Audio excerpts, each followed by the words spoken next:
नमस्कार, आप सुन रहे हैं ज्ञानशिला। ये वीडियो पूज्य श्री भाई जी के जीवन पर आधारित है और नाम जप विभाग की एक स्थापना उन्होंने की थी उससे संबंधित है, जैसा कि आप लोगों ने थंबनेल देख करके अनुमान लगा लिया होगा। तो नाम जप विभाग की स्थापना का प्रसंग इस प्रकार है कि कलकत्ता प्रवास में ही श्री पोद्दार जी के मन में विचार आया कि नाम प्रचार के लिए कल्याण पत्रिका के प्रथम वर्ष के 7वें अंक में षोडश मंत्र के सार्वजनिक जप की योजना प्रकाशित की गई थी, उसे सुव्यवस्थित की जाए। अतएव उन्होंने कल्याण संपादकीय विभाग के अंतर्गत नाम जप विभाग की स्थापना की, जिसके द्वारा हर वर्ष कार्तिक पूर्णिमा से चैत्र पूर्णिमा तक 5 महीनों में हरे राम इस षोडशाक्षर मंत्र का 20 करोड़ जप के लिए सूचना निकालने की योजना बनी। जपकर्ताओं को जप आरंभ करने की तिथि एवं जप संख्या संबंधी सूचना नाम जप विभाग गीता प्रेस को भेजने की अपील कल्याण पत्रिका में निकाली गई। कलकत्ता में ही आसाम यात्रा का पुरोगम बना। मार्ग शीर्ष 12 संवत 84 को प्रातः 10 बजे गाड़ी नलवाड़ी स्टेशन पहुंची। वहां से फिर गुवाहाटी के लिए रवाना हुई। कीर्तन प्रवचन से गुवाहाटी निवासियों को आप्यायित करते हुए वहां से सत्संगियों के साथ श्री पोद्दार जी ने अपनी जन्मभूमि शिलांग के लिए प्रस्थान किया। मार्ग शीर्ष कृष्ण 30 संवत 1984 को शिलांग पहुंचे। श्री पोद्दार जी के आगमन का समाचार पाकर मित्रों और परिचितों के आनंद की तो सीमा न रही। स्वागत का भव्य आयोजन हुआ। श्री पोद्दार जी का भगवन्नाम महात्म प्रवचन भी हुआ। मार्ग शीर्ष शुक्ल 2 संवत 1984 को शिलांग से मोटर द्वारा तिनसुकिया गए। वहां से डिब्रूगढ़ के लिए रवाना हुए। डिब्रूगढ़ से गणेशवाड़ी शिवसागर नौगांव होते हुए गुवाहाटी लौट गए। फिर मार्ग शीर्ष शुक्ल 10 संवत 1984 को आसाम यात्रा पूरी करके कलकत्ता वापस लौट गए। कलकत्ते के इस प्रवास काल में ही श्री हनुमान प्रसाद जी की भेंट स्वतंत्र के संपादक पंडित अंबिका प्रसाद वाजपेयी जी एवं भारत मित्र के संपादक श्री लक्ष्मण नारायण गर्दे से हुई थी। इस समय मार्ग शीर्ष शुक्ल 11 को आयोजित गोविंद भवन की बैठक में गीता जयंती का पुरोगम निश्चित किया गया।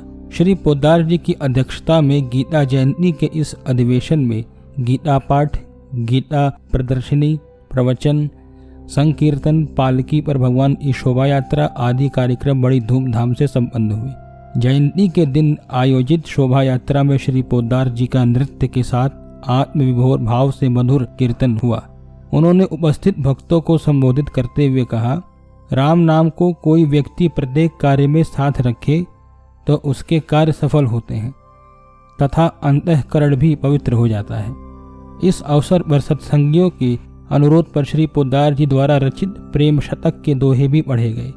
इस यात्रा में कल्याण संपादन का कार्य भी अबाध रूप से चल रहा था। कलकत्ते में 7 दिन निवास हुआ। पौष कृष्ण 4 संवत 1984 को वहां से प्रस्थान किया और गोरखपुर आ गए। कल्याण संपादन का कार्य पूर्ववत चलने लगा। इसके बाद नाम प्रचार की दूसरी यात्रा बंबई एवं राजस्थान की हुई। श्री पोद्दार जी ने पौष शुक्ल 8 संवत 1984 को 11 व्यक्तियों के साथ बंबई के लिए प्रस्थान किया। कल्याण संपादकीय विभाग भी साथ में ही था, अतः नाम प्रचार अभियान के कारण संपादन कार्य में कोई भी बाधा नहीं पड़ती थी। ऐसे करके कई यात्राओं को श्री पोद्दार जी ने किया। इसी प्रवास के आसपास रंगीला भक्त नामक एक पुस्तक प्रकाशित हुई, जिसमें श्री पोद्दार जी के आचार व्यवहार पर कटाक्ष भी किया गया था। बंबई जीवन के मित्र पंडित श्री हरिवंश जी जोशी ने इनका ध्यान आकृष्ट करते हुए एक पत्र दिया। श्री पोद्दार जी ने उसके उत्तर में लिखा, जोशी जी के पत्र के उत्तर में लिखा कि आपके कथानुसार पुस्तक में यदि मुझ पर कटाक्ष किए गए हैं तो इसमें आपत्ति की कौन सी बात है। यदि कोई सच्चा दोष लेखक ने दिखलाया होगा तो मुझे उसका उपकार मानना चाहिए। दोष बताकर सावधान करने वाले सज्जनों को प्रशंसा के पात्र ही समझना चाहिए। यदि लेखक ने कहीं अनुचित और मिथ्या आक्षेप किया हो तो वह भ्रम में है।